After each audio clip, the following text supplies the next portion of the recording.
Hei, tehdään nyt harjoitus, jolla voi katkaista voimakkaan kierteen. Lähdetään liikkeelle sillä tavalla, että mieti ensin se ajatus, joka sulle suuresti tuskaa tuottaa. Ajatus ja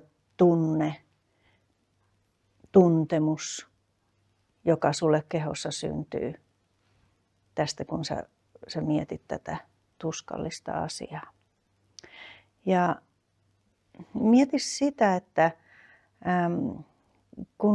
kun sä oot siinä tunteessa, tuntemuksessa, ajatuksessa, niin kun sä mietit sen kuvaksi, onko se sun sisällä vai onko se susta ulkopuolella?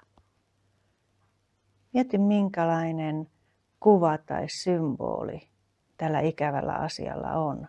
Ja työnnä se samalla kauemmaksi sinusta.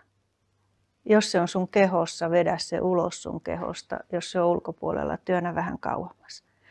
Ja katso ja tutki sitä, mihin suuntaan se pyörii, tämä sun symboli tai kuva.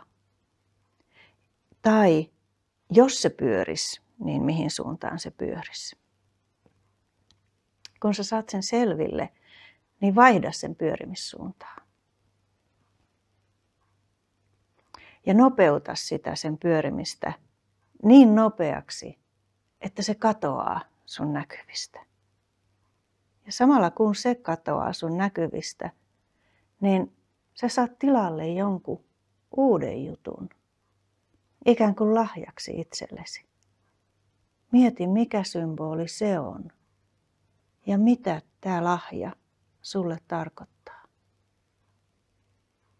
Ja kun sä saat sen selville, niin paina tämä lahja nyt vuorostas sun sisälle.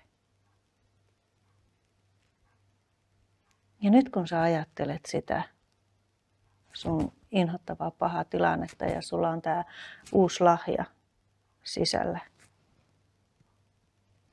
niin miltä nyt näyttää elämä just tästä hetkestä eteenpäin?